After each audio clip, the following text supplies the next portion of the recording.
Your civil services dream takes shape with us. We are Delhi IAS Academy. Your dreams, our duty. मैं ज़्यादा बात नहीं करूंगा। योगेश्वर द्विवेदी हैं। इसके पहले पिछले साल भी ये सिलेक्ट हुए थे, लेकिन इस बार ये 6th रैंक पर आए हैं। अनफॉर्चुनेटली शायद अभी फर्स्ट वेटिंग में है मामला। डिस्ट्रिक्ट एक्साइज ऑफिसर बने हैं अभी ये, आबकारी अधिकारी, and most probably first waiting है डीसी में।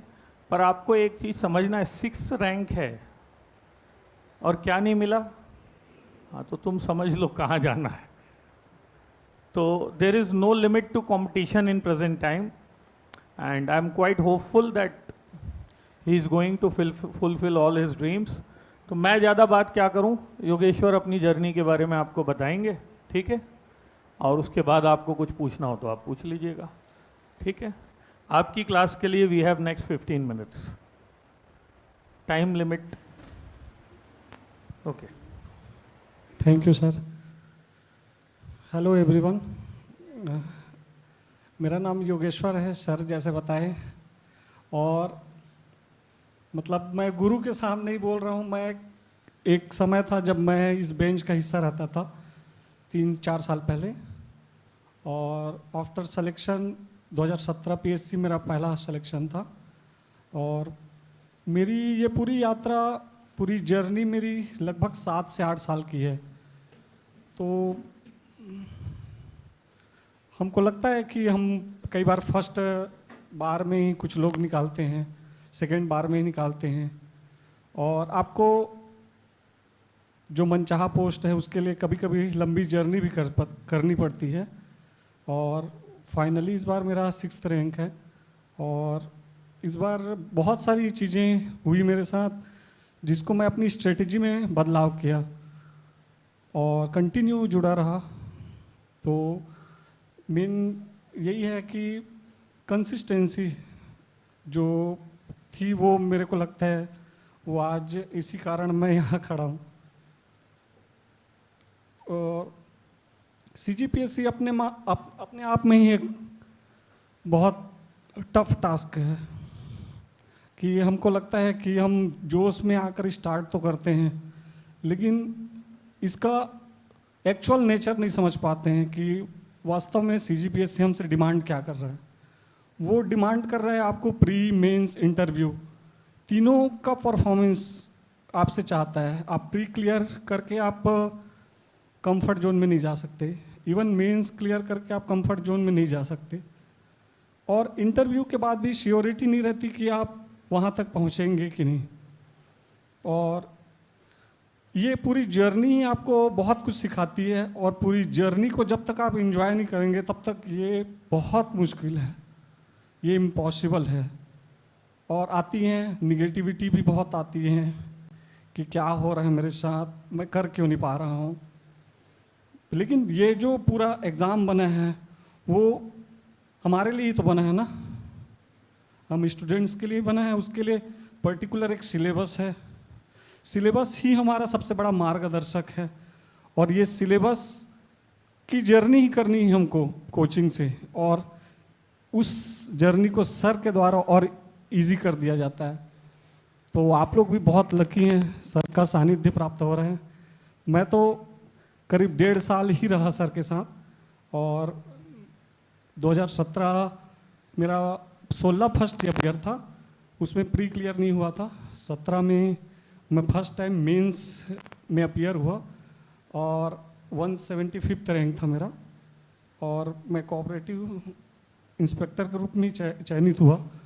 और तब से लेकर मैं जांजगीर जिले में पदस्थ था, और 18 अपीयर हुआ, उसमें 90th रैंक 90 रैंक था मेरा।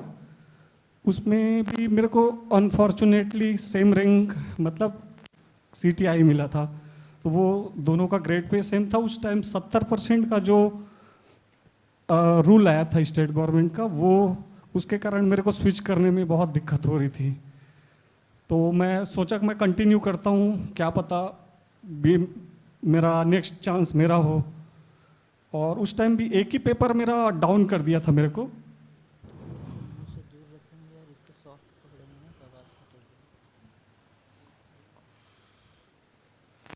तो एक ही सब्जेक्ट था जो मेरा कम था, वो 5th पेपर था। उसमें 71 मार्क्स थे मेरे और टॉप 500 में सबसे कम मेरा था।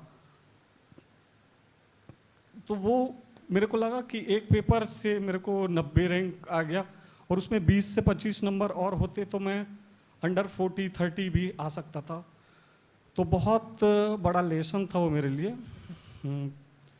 बहुत मन तो दुख ही रहता है ऐसे, मतलब बहुत आप बॉर्डर में आकर जब थोड़ा सा बाहर हो जाते हैं, क्योंकि फिर से आपको रीस्टार्ट करना पड़ता है और इस बीच में आप ज़्यादा ब्रेक नहीं ले सकते। लेकिन आप क्या कर सकते हैं, आपको कंटिन्यू रखना है। और आप देखिए ना, CGPSC, UPSC इतने टफेस्ट एग्ज़ाम हैं ये, जहाँ सक्सेस रेशियो बहुत ही कम है, बहुत ही कम है। आप 99.99% मान के चलते हैं, वहाँ फेलियर है। 0.1% या 0.2% ही वहाँ सक्सेस रेट है। तो आप समझ सकते हैं। तो आपको वो देखना है 99.99 या फिर 0.1, क्योंकि होप जो होता है ना, या होप कैसे आता है, जब आप सेल्फ बिलीव आता है। और सेल्फ बिलीव तभी आता है जब सिलेबस को हम अच्छे से पढ़ते हैं। सिलेबस को अच्छे से पढ़ने के साथ साथ अपनी जो गलती है, अपनी जो फेलियर है, वो आपको RTI के थ्रू कॉपी मिल जाता है। मैं कंटिन्यू अपनी कॉपी को भी देखा। 19 में अपीयर हुआ तो 19 मेरा उस टाइम प्री होल्ड हो गया था। उसके बाद हाई कोर्ट में जब डिसीजन आया ना, तो 187 लोग का अलग से प्री निकला था, उसमें मेरा नाम था। तब तक मैं बहुत ज़्यादा निराश था कि मैं तैयारी से दूर हो गया था। उस टाइम फॉरेस्ट सर्विस का पेपर आया था, तब मैं फॉरेस्ट सर्विस का तैयारी करने लगा। लेकिन वो भी मेरे को बहुत सारा सब्जेक्ट है, वो मेरा काम आया। और फिर मुश्किल से 1 महीने ही थे उस टाइम तैयारी के लिए, तो वो मेरा अच्छा नहीं गया था। फिर भी 750 नंबर थे उसमें, तो मेरे को लगा कि केवल 5-5, 6-6 नंबर ही कम है सब्जेक्ट्स में और मैं ज़्यादा दूर नहीं हूँ। तो मैं उस टाइम प्री भी हुआ था फरवरी में 2020, तो वो भी मेरा क्लियर हो गया था। और मेरे को लगा कि 20 अच्छा मौका है कि मैं अच्छा परफॉर्मेंस कर सकूं। और 20 में भी मेरी तैयारी मैंने दिया, लेकिन मेरे को लगा कि मैं वो एफर्ट नहीं दे रहा हूं, क्योंकि ना टेस्ट सीरीज दिया था, पढ़ता था, और उसमें मेरे को लगा कि बीच में जो मेरा गैपिंग होती थी, कंसिस्टेंसी लैक करता था मैं वहाँ। तो उसमें भी 750 नंबर थे और मेरा मेंस इंटरव्यू कॉल नहीं आया, मेंस तक मैं रह गया। तो दोनों फेलियर जो थे वो बहुत डिसअपॉइंटिंग थे मेरे लिए। और 2019 का रिजल्ट आया, मेरे दोस्त रूममेट रोहित सर हैं, उनका सिलेक्शन हुआ था, 31st रैंक था। हम दोनों रूममेट साथ ही पढ़ाई करते थे और बहुत खुशी हुई कि उनका रैंक आया। और लेकिन अपने लिए बहुत डिसअपॉइंटमेंट था कि यार आप क्यों नहीं कर पा रहे हो। हम लोग साथ पढ़ते थे, उनका भी, हम लोग का लगभग सेम रैंक रहता था। जब मेरा 175 था, उनका 176 था, मेरा 90 था, उनका 130 के अराउंड था। तो लगता था कि कुछ सारे सब्जेक्ट में 5 से 6 नंबर, 7 नंबर ही कम है। इस बीच क्या है, आप को निराशा तो होती है, लेकिन आप वहाँ पर आप कंटिन्यूटी आप छोड़ते हैं तो फिर प्रॉब्लम हो सकती है। और मैं सोचा कि एक बार और क्यों ना भीड़ कर प्रयास किया जाए। और इस बार भी आप देखे होंगे दिसंबर में फॉरेस्ट सर्विस थी, पेपर उसका एग्ज़ाम होने वाला था। तो मेरे को लगा कि मैं फॉरेस्ट में इतने दिन से किया था तैयारी, और बीच में 1-1.5 साल का गैप हो गया था। फिर उसके बाद वो पेपर अपीयर हुआ, मेरा साइंस बहुत अच्छा गया था, मैथ्स में मैं बहुत कम स्कोर किया और उसमें अनफॉर्चुनेटली उसमें भी नहीं आया, तो बहुत डिसपॉइंट था मैं। लेकिन नवंबर में नोटिफिकेशन आता है और मेरे को लगा कि एक बार और तैयारी किया जाए। मेरे को वो एफर्ट, मेरे को लगता था कि कहीं ना कहीं मैं लैग कर रहा हूँ। 19 और 20 में मैंने कोई टेस्ट सीरीज ज्वाइन नहीं किया था, और ये था कि मेरे को लगा कि वहाँ पर मेरा कहीं ना कहीं टेस्ट सीरीज जो है वो जो मेरे को बेनिफिट दिया था 17 और 18 में, वो उसी के कारण मेरा कुछ नंबर चूक रहा है। तो मैंने इस बार 34 टेस्ट सीरीज नॉन स्टॉप दिए थे और घर पर 8 से 10 एक्स्ट्रा टेस्ट सीरीज मैं किया था। तो वो जो 3 महीने का टाइम था, ड्यूरेशन था, उससे पहले जो प्री का टाइम था, मैं कॉन्फिडेंट नहीं था कि ना इस बार आएगा कि मेरा, तो बहुत दुविधा भी लगती थी कि क्या करूं, आगे क्या है। बहुत टफ पेपर आया था उस टाइम, तो होगा कि नहीं। और इस बीच में आप जानते हैं कि सोशल प्रेशर बहुत रहता है। घर में 2-3 सालों से शादी की बात चल रही थी, तो हाँ जी, तो मैं 2-3 साल से तो मैनिपुलेट किया घर वालों के कि थोड़ा से रुक जाओ, अभी हड़बड़ी नहीं है। और ऐसे करते करते जब 3 साल हो गया तो मेरे को लगा कि अभी तो मैं बच्चा ही हूँ अपने आप में, बाकी लोग को लगता है कि अब ये हो गया है इनका टाइम, घर वालों को भी। तो वो टाइम था कि मैं फिर सोचने लगा कि अब निकलेगा नहीं प्री, तो मैं कर लेता हूँ शादी, ऐसा करके। तो और वो मेरा प्रीलिम्स, क्योंकि मेरे को नहीं लगता था इतना कम कट ऑफ जाएगा अनरिजर्व का। मैं बिल्कुल भी कॉन्फिडेंट नहीं था कि मेरा निकलेगा, क्योंकि अनरिजर्व में आप अगर 75-76 नंबर लाते हैं, कुछ 1-2 क्वेश्चन मेरे को लग रहा था कि बढ़ेगा वो मेरा, तो 80 के अराउंड था और मैं 66 हम लोग के लिए क्वालिफाई है। तो आप सोच सकते हैं कि इतना, अभी तक तो 120-130 के हम लोग आसपास लाते थे तब क्वालिफाई होता था। 2019 में 138 में मैं क्वालिफाइड नहीं हुआ था। तो वो बहुत ज़्यादा मेरे लिए डिप्रेशन वाला टाइम था। और फिर बाकी सब लोग का रिस्पांस सुना कि कम ही जा रहा है, बहुत ज़्यादा नहीं जा रहा है कट ऑफ। और 9 मार्च के आसपास, 9 मार्च को ही रिजल्ट आया था प्रीलिम्स का, वो क्लियर हुआ तो मेरे को बहुत खुशी हुई अंदर से कि मतलब निकल गया है और मेरी तैयारी कंटिन्यू, मैं चल ही रहा हूँ उस रास्ते पे। तो 9 मार्च से 28-26 मई में अपना एग्ज़ाम था। तो ये जो 2.5 महीना था, 2.5 महीने में मेरे को लगा कि मैं कर सकता हूँ। और नॉन स्टॉप मैं घर में फ़ोन कॉल्स वगैरह सारा चीज़ एक साइड रख कर, क्योंकि घर में भी सबको पता था ये कंटिन्यू प्रयास कर रहा है। और मीन्स भी मैं सृजन एकेडमी हरिशंकर सर के साथ जुड़ा हुआ था, तो उनका जो टेस्ट सीरीज था ऑनलाइन था और मैं जांजगीर में पोस्टेड हूँ, वहीं रहकर मैं ऑनलाइन टेस्ट सीरीज अपना कंटिन्यू करता था। और मेंस भी अच्छा गया मेरा। उसके बाद लगा कि हाँ यार इस बार तो आ सकता है, मतलब कुछ टॉप 50 में डीएसपी का पोस्ट अनरिजर्व में आ सकता है, क्योंकि इस बार 30 के अराउंड डीएसपी के पोस्ट थे। और इंटरव्यू भी अच्छा गया था। इंटरव्यू होने के बाद अभी जो हाई कोर्ट का डिसीजन आया, फिर मामला 8 महीने तक लटक गया। इस बीच लगा कि बहुत ज़्यादा देखे होंगे अब 8 महीना में निगेटिव सिनेरियो जो बना था, तो वहाँ से फिर लगता था मेरे पास कि यूपीएससी में क्यों कंटिन्यू, जो मैं पहले यूपीएससी भी बीच में करता था तैयारी, कभी यूपीएससी कभी पीएससी ऐसा चलता था। तो मैं फिर से यूपीएससी का सिलेबस अपना पढ़ने लगा, क्योंकि अभी मेरा 29 साल हो रहा है, मेरे को 32 एज लिमिट है और मेरी तैयारी रहती थी। मैं उसमें सीजीपीएससी की शेड्यूल के कारण वो जो उसका साइकिल है 1 साल का पूरा, उसके कारण मैं यूपीएससी में केवल प्री का ही पढ़ पाता था, मेंस का अच्छे से हो ही नहीं पाता था। तो अभी मैं इस 4-6 महीने में पूरा यूपीएससी पढ़ रहा था। और प्रीलिम्स इस बार मेरे को लगा कि पहली बार ऐसा है कि मैं उस इंटेंसिटी से नहीं पढ़ रहा हूँ, क्योंकि अब एमपी का जान ही रहे 3 से 4 साल हो गया वहाँ, तो केवल नोटिफिकेशन आ रहा है, प्रीलिम्स हो रहा है, रिजल्ट होल्ड। तो मैं बोला मैं अपना एनर्जी इसमें क्यों वेस्ट करूं।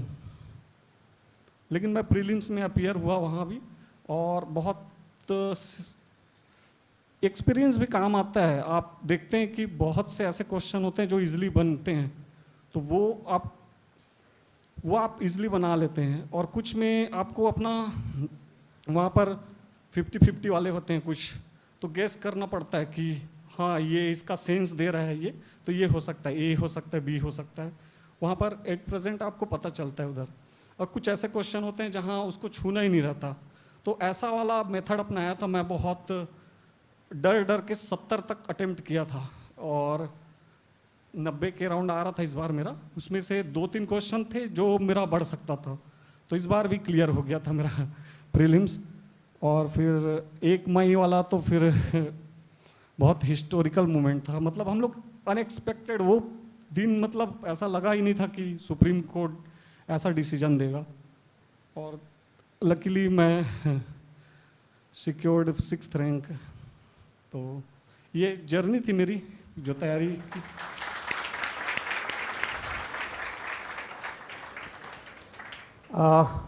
यदि प्रश्न है तो हम कुछ प्रश्न ही ले पाएंगे क्योंकि 5:30 will have another 2 classes no.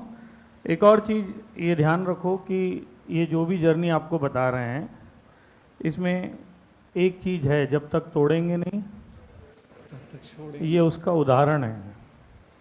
क्योंकि इतना कंसिस्टेंटली परसिस्टेंटली है ना, विगर के साथ लगातार लगे रहना और सीजीपीएससी का रिजल्ट ना आए तो यूपीएससी की तैयारी करने लगना, मतलब I have never seen people with such energy and vigour. वास्तव में बहुत मुश्किल होता है कि इतनी मेहनत लगातार कोई व्यक्ति करता रहे। अच्छा, मैं हमेशा बोलता सबसे हूँ, मुझे नहीं पता मैं भी कभी कर पाता या नहीं कर पाता, मैं तो अपनी यूपीएससी के अटेम्प्ट्स के बाद इस चीज़ों से वो हो गया था, but this takes lot of courage. और मैं तो ये सलाह दूंगा कि 6 रैंक तो आ गया है, पर अब पढ़ लिया है तो यूपीएससी दे दो इस बार। मतलब मेरी तो इच्छा यही रहेगी। जितने भी लोग deputy collector DSP top rank में बनते हैं, मैंने उनका एक ग्रुप बनाया था लास्ट ईयर, तो नीर निधि से लेकर उसमें सब लोग जुड़े हुए थे लास्ट ईयर वाले। और मैं ये चाहता था कि वो लोग यूपीएससी के लिए करें, लेकिन नौकरी के बाद शायद बहुत आसान है नहीं यूपीएससी के लिए जुड़ पाना। पर ये तुमने एक लेवल पर तैयारी कर ली है तो इस बार ईमानदारी से अच्छे से दे दो। मेंस के लिए वहाँ पर दृष्टि में स्पेशल क्लासेस की जिम्मेदारी मेरी है। मैं यहाँ से भिजवा दूंगा, तुम छुट्टी ले लेना, ठीक है। पर मैं सबसे ये कहता हूँ कि show must go on, sky should be the limit. और इन्होंने जो भी अचीव किया इनकी मेहनत के हिसाब से मैं उसको भी कुछ नहीं मानता। He deserves much better than that and everyone deserve better than that, यदि वो लगातार मेहनत करेगा तो। और इनकी मेहनत जो 6-7 साल की तपस्या, आप देखिए क्या होती है। आप लोग तो 1 साल 1.5 साल लगातार पढ़ो तो थक जाते हो, है ना। तो आप समझो कि वो जो उसने 0.1% कहा है वो मजाक नहीं है। This is very competitive and tough world. 70 to 80% seats are taken by these people only जो ऑलरेडी जॉब में हैं। तो तुम्हारे लिए स्पेस कैसे बनेगा सोचिए, ऐसे ही ग्रेजुअल बनेगा, है ना। शॉर्ट नोट्स कैसे बनाना है? शॉर्ट नोट्स बहुत इम्पॉर्टेंट तो है, लेकिन आप शॉर्ट नोट्स तभी बनाइए जब आप उसका लॉन्ग नोट्स बना चुके हैं, प्रॉपर नोट्स बना चुके हैं। और हम दूसरे का नोट्स ले लें वो तरीका सही नहीं है, क्योंकि वो अपने हिसाब से लिखा है, वो अपने हिसाब से स्पेस बचाया है, वो अपने हिसाब से पॉइंट मार्क किया है। और शॉर्ट नोट्स तो अपने ही होना चाहिए। और शॉर्ट नोट्स उसका भी लिमिट नहीं है, कोई 40 पेज का होता है, किसी के लिए 80 पेज शॉर्ट नोट्स होते हैं। तो वो शॉर्ट नोट्स तो मैं बोलता हूँ इम्पॉर्टेंट है, लेकिन वो लास्ट विकल्प है। पहले प्रॉपर सिलेबस है, सिलेबस में जितने भी टॉपिक्स हैं, 7 पेपर्स हैं, प्रीलिम्स है, फर्स्ट पेपर 1, पेपर 2। इस बार पेपर 2 भी टफ था, आप देखे होंगे। मेरे भी पेन कांप रहे थे कि मैं इस बार 66 नंबर ला पाऊंगा कि नहीं, लेकिन लकीली मैं टाइम मैनेजमेंट किया और 92 के आसपास नंबर आए। तो पूरे आपको पूरी जर्नी है, पूरा शेड्यूल है पीएससी का, एक कैलेंडर ईयर है, उसमें प्रीलिम्स, मेंस और इंटरव्यू। आप तीनों फेज को आप हल्के में नहीं ले सकते, तीनों का रिक्वायरमेंट समझना पड़ेगा। वो क्या डिमांड कर रहा है आपसे, वो क्या चाहता है आपसे। प्रीलिम्स ऑब्जेक्टिव पैटर्न है, लेकिन मेंस तो पूरा डिस्क्रिप्टिव है, नॉन स्टॉप है। आपको 4 दिन में 7 पेपर लिखने हैं। और ये 1 साल पहले ही CMD कॉलेज मेरा सेंटर था। आज 1 साल पहले ही 26 से 29 मई जो था, मैं यही CMD कॉलेज में ही पेपर दिलाया था। वो दिन याद करता हूँ जब पेपर फर्स्ट था एसे का, सेकेंड टाइम में लाइट गोल हो गया और बहुत ज़्यादा आंधी तूफान आने लगे, और विंडोज़ भी बहुत छोटे छोटे थे। और लकीली मैं ऐसे जगह में बैठा था जहाँ पानी नहीं आ रहा था लेकिन लाइट प्रॉपर आ रहा था। और लास्ट आधे घंटे में मेरा पूरा एक एसे छूटा था छत्तीसगढ़ का। तो वो मैं देखता हूँ बाकी लोग को दिख भी नहीं रहा है कुछ, वो हल्ला मचाए जा रहे हैं। तो बहुत सारे बताइए, अभी वो कंडीशन आता है, ऐसे ऐसे कंडीशन जो आपके हाथ में नहीं है।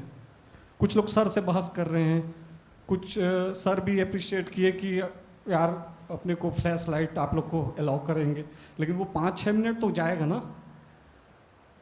तो बहुत अलग अलग सिचुएशंस होती हैं। आप जो क्लास में पढ़ रहे हैं वो शॉर्ट नोट्स, वो लॉन्ग नोट्स हैं, जहां आप हर टॉपिक, उसका सब टॉपिक, उसका एक्सप्लेनेशन क्लास से लेके जा रहे हैं। घर में उसका सीक्वेंस बनाकर जो सिनॉप्सिस बनेगा वो शॉर्ट नोट्स हैं। तो घर का रिवीजन शॉर्ट नोट्स हैं वो, और क्लास जो है वो लॉन्ग नोट्स हैं। उसने जो कहा कि पहले लॉन्ग नोट्स अच्छे से बना लीजिए तो शॉर्ट नोट्स अपने आप बन जाएंगे। शॉर्ट नोट्स इम्पॉर्टेंट है, लेकिन वो लास्ट वर्क है आपका। वो पहले तो आपको प्रॉपर पूरा सिलेबस फिनिश करना पड़ेगा, और वो 4 दिन का जो शेड्यूल है उसके हिसाब से नोट्स होने चाहिए आपके। क्योंकि 12 से 3 के बीच में, 12 से 2 के बीच में केवल 2 घंटे हैं। उस बीच आपको रिफ्रेश भी होना है, हल्का फुल्का डाइट भी लेना है। अगला प्रश्न है, क्लास टेस्ट में आपका परफॉर्मेंस कैसा रहता था? क्या क्लास टेस्ट में टॉप में रहना जरूरी है?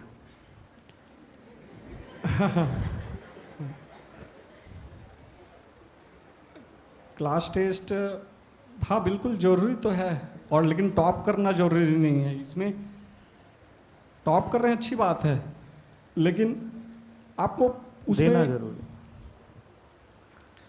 टेस्ट देना जरूरी है। टेस्ट देना जरूरी है। और अगर आप फर्स्ट टाइम में टॉप करते हैं ठीक है, दैट्स अ गुड, लेकिन आप कंटिन्यू टॉप करते हैं दैट्स बेटर। आप 1-2 टेस्ट में टॉप किए उसके बाद हो गया मैं तो टॉप ही करता हूँ, ऐसा सोच लेना फिर तो दिक्कत है। मीडियम पूछ रहे हैं, हिंदी था या इंग्लिश? जी हिंदी मीडियम। चलो, तो हिंदी मीडियम से जिनको चिंता है वो चिंता दूर हो गई कि मैंने हिंदी मीडियम से साइंस के लिए इंग्लिश मीडियम में भी ज़रूर बनाए थे, हाँ। और मैं ट्राई भी किया, लेकिन आप जिस मीडियम में कंफर्ट है उसमें करिए। और एक दिन में कितने सब्जेक्ट्स आप लेकर चल सकते थे, पढ़ते थे? जी अभी मैं मेंस की बात करूं अगर, तो उसमें से पेपर 1, पेपर 4 वो ऐसे सब्जेक्ट हैं आपको डेली पढ़ना है, उसको आप ब्रेक नहीं कर सकते। सिलेबस भी बहुत बड़ा है उसका, पेपर 1, पेपर 4 का। बाकी आप 3rd, 5th, 6th, 7th को आप अलग अलग स्लॉट में बांट सकते हैं। 3 दिन का रिवीजन, 2 दिन का रिवीजन, जैसे आप कंफर्ट फील करते हैं। क्या CGPSC के दौरान अन्य एग्ज़ाम्स जैसे व्यापम वगैरह देने चाहिए या नहीं? आपने तो दिए होंगे। हाँ क्या? जी सर, व्यापम का मैं भी 16-17 में दिया। उस टाइम मेरा पटवारी और सहायक संपरीक्षक में हुआ था, और जैसे ही उसका रिज़ल्ट 2017 का रिज़ल्ट आ गया था उसके बाद तो मैं ये वाला ज्वाइन किया। पहली तो प्रायोरिटी ये रहती ना कि अपने हाथ में जॉब आए, तो मैं भी सेम थिंकिंग के साथ ही उतरा था। पहले एक जॉब सिक्योरिटी हो जाए, उसके बाद फिर से तैयारी कंटिन्यू करेंगे। पहले रोटी फिर घी लगी रोटी। ठीक है, एग्जैक्टली।